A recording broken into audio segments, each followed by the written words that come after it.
Welcome exam study.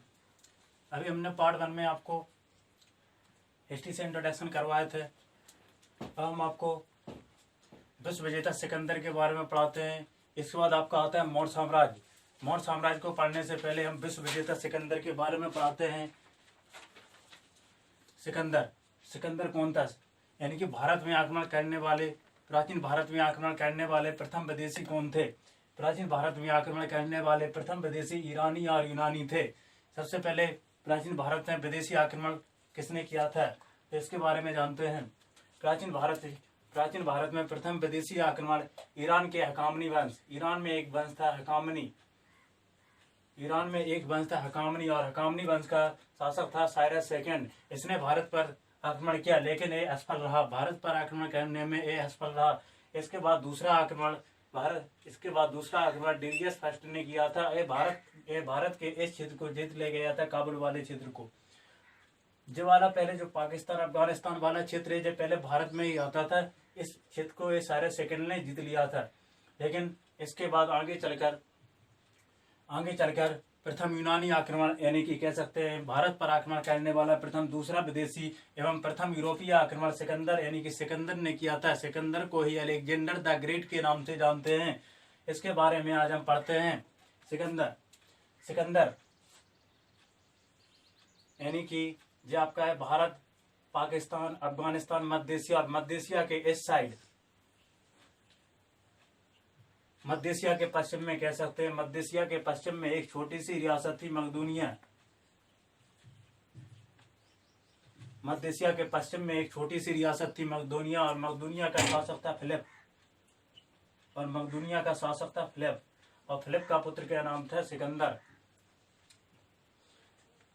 मध्य Asia के पश्चिम में एक छोटी सी रियासत थी मकदूनिया, और मकदूनिया का शासक था फिलिप, और फिलिप का पुत्र था सिकंदर, और सिकंदर के गुरु का नाम था अरस्तु।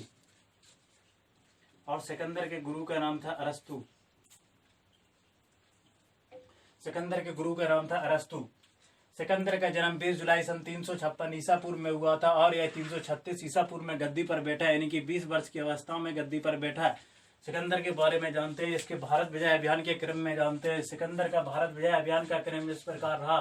सिकंदर ने यहाँ मकदूनिया से लेकर ईरान, इराक से लेकर काबुल के, यानी कि हिंदुकुश पर्वत को पार करके, जो यहाँ पर पड़ता था, यानी कि अफगानिस्तान में हिंदुकुश पर्वत को पार करके सर्वप्रथम भारत में आक्रमण किया था। इसने सर्वप्रथम भारत में आक्रमण यहाँ पर किया था।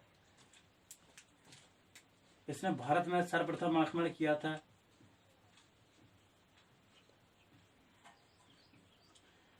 सबसे पहले जो यहाँ पर आया था काबुल के बारे में जानते हैं कि काबुल में इसने अपनी सेनाओं को, यहाँ पर आने के बाद इसने अपनी सेनाओं को 2 भागों में विभाजित कर लिया था। काबुल में आने के बाद इसने अपनी सेनाओं को 2 भागों में विभाजित कर लिया था।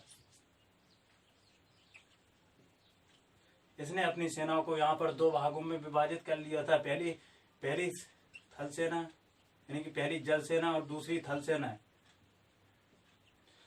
थल सेना और जल सेना में इसने अपनी सेनाओं को विभाजित करने के बाद इसने थल सेना का सेनापति सेल्यूकस निकेटर को बनाया। इसने अपनी थल सेना का सेनापति सेल्यूकस निकेटर को और जल सेना का सेनापति निरियाकस को बनाया। दोनों को सेनापति बनाने के बाद यह आगे चलकर काबुल एवं सिंध के बीच में, यहाँ से चलता है, और काबुल एवं सिंध के बीच में, जो काबुल अफगानिस्तान में और सिंध पाकिस्तान में, इन दोनों के बीच में एक नगर की स्थापना करता है। उसे कहते हैं सिकंदरिया यहाँ पर, और उस नगर का नाम है सिकंदरिया। यानी कि काबुल एवं सिंध के बीच में जब अपनी सेनाओं को 2 भागों में विभाजित कर लेता है, यानी कि थल सेना और जल सेना। थल सेना का सेनापति सेल्यूकस निकेटर को एवं जल सेना का सेनापति निरियाकस को बनाता है, और इसके बाद काबुल एवं सिंध के बीच में, आगे चलकर काबुल एवं सिंध के बीच में सिकंदरिया, यानी कि अलेक्जेंड्रिया नामक नगर की स्थापना करता है। अलेक्जेंड्रिया यानी कि सिकंदरिया, इसी का नाम है। यह अलेक्जेंड्रिया को बाद में काबुल के नाम से जाना जाता है। इसे अलेक्जेंड्रिया को बाद में काबुल के नाम से जानते हैं। इसके बाद वह आगे चलकर तक्षशिला पहुंचता है। सिंध के बाद काबुल, अलेक्जेंड्रिया स्थापना कर ली। इसके बाद सिंध के बाद आता है तक्षशिला, पाकिस्तान से जस्ट ऊपर पड़ता है तक्षशिला। तो तक्षशिला में तक्षशिला में तक्षशिला में उस समय राजा थे राजा आम्बी। तक्षशिला में उसका युद्ध राजा अम्बी के विरुद्ध होता है, तो राजा अम्बी को युद्ध में पराजित कर देता है। तक्षशिला के राजा अम्बी को युद्ध में पराजित कर देता है। राजा अम्बी को युद्ध में पराजित करने के बाद राजा अम्बी उसकी शरण में आ जाते हैं और वह सिकंदर का साथ देने लगता है। इसके बाद आगे चलकर, यानी कि थोड़ी आगे चलकर वह झीलम नदी पर पहुंचता है। झीलम नदी यहाँ पर है, झीलम नदी जम्मू कश्मीर में। जब वह झीलम नदी पर पहुंचता है तो झीलम एवं चुनाव के बीच में राजा पोरस का राज्य रहता था। राजा पोरस, इन्हीं को राजा पुरु के नाम से जानते थे। झीलम एवं चुनाव के बीच में राजा पोरस का क्षेत्र था, इन्हीं को राजा पोरस का क्षेत्र था। राजा पोरस को पुरु के नाम से जानते थे। तो सिकंदर और राजा पोरस के बीच युद्ध होता है। सिकंदर और राजा पोरस के बीच युद्ध होता है। लगातार 2 महीने तक युद्ध चलता रहता है और लास्ट में राजा पोरस पराजित हो जाते हैं। लेकिन राजा पोरस पराजित तो हो जाते हैं। जब राजा पोरस पराजित हो जाते हैं तो सिकंदर कहता है राजा पोरस बहुत ही महान है, इसने अपने आप से हार पराजित नहीं की, जैसे राजा अम्बी ने पराजित स्वीकार कर ली थी हार। तो राजा पोरस की बहादुरी से यह सिकंदर बहुत ही प्रसन्न होता है और यह राजा पोरस को अपना उपपति बना लेता है। राजा पोरस को, और इस युद्ध को एक नाम जाना जाता है जो झीलम एवं चुनाव की, जो झीलम नदी के तट पर राजा पोरस और सिकंदर के बीच में जो युद्ध होता है, राजा पोरस और सिकंदर के बीच में जो युद्ध होता है, इसे हाइडेस्पीज बेथेस्दा या झीलम नदी के नाम से जाना जाता है। इसे झीलम नदी के नाम से क्यों जाना जाता है? क्योंकि यह झीलम नदी के तट पर हुआ था। इसे बेथेस्दा के नाम से क्यों जाना जाता है? क्योंकि झीलम नदी का नाम, झीलम नदी का जो पुराना नाम है उसे बेथेस्दा है। बेथेस्दा को ही झीलम नदी कहते हैं। और इसे हाइडेस्पीज के नाम से क्यों जाना जाता है? क्योंकि यूनानी लोग झीलम नदी को हाइडेस्पीज के नाम से जानते हैं। और राजा पोरस को जब सिकंदर अपना उपपति बना लेता है तो आगे चलकर उपपति बना लेता है तो आगे चलकर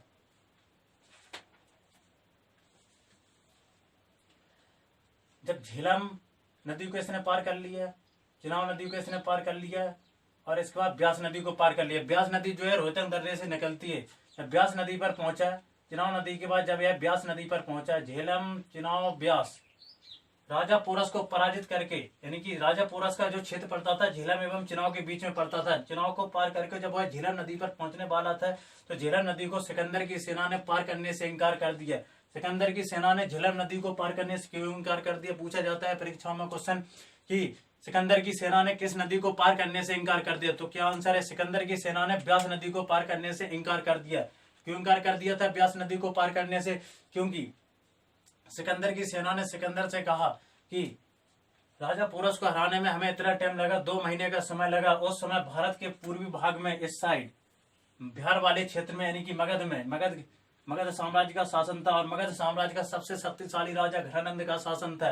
इस साइड मगध साम्राज्य के सबसे शक्तिशाली राजा घरानंद का शासन था। इसी कारण जब यहाँ पूर्वी क्षेत्र में, यानी कि पश्चिमी क्षेत्र में, जब पोरस को हराने में 2 महीने का टाइम लगा, तब मगध के शासक घरानंद भारत का बहुत ही शक्तिशाली राजा है और उसके पास कई हाथी, बड़े बड़े हाथी और घुड़सवार भी है। इसी कारण से सिकंदर की सेना ने ब्यास नदी को पार करने से इनकार कर दिया। जब सिकंदर की सेना वापस लौटने लगी और सिकंदर भी स्थल मार्ग से वापस लौटने लगा तो रास्ते में चलते चलते अफगानिस्तान पाकिस्तान को पार करके, पहले भारत का ही भाग था, जब इसे पार करने के बाद यहाँ पर एक स्थान पड़ता है मध्य एशिया के जस्ट नीचे, बेबीलोन, बगदाद नामक शहर में। इराक की राजधानी बगदाद है। बगदाद में एक छोटा सा शहर पड़ता है बेबीलोन। और बेबीलोन में सन 323 ईस्वी में, यानी सन 323 ईसा पूर्व में सिकंदर की मृत्यु हो जाती है।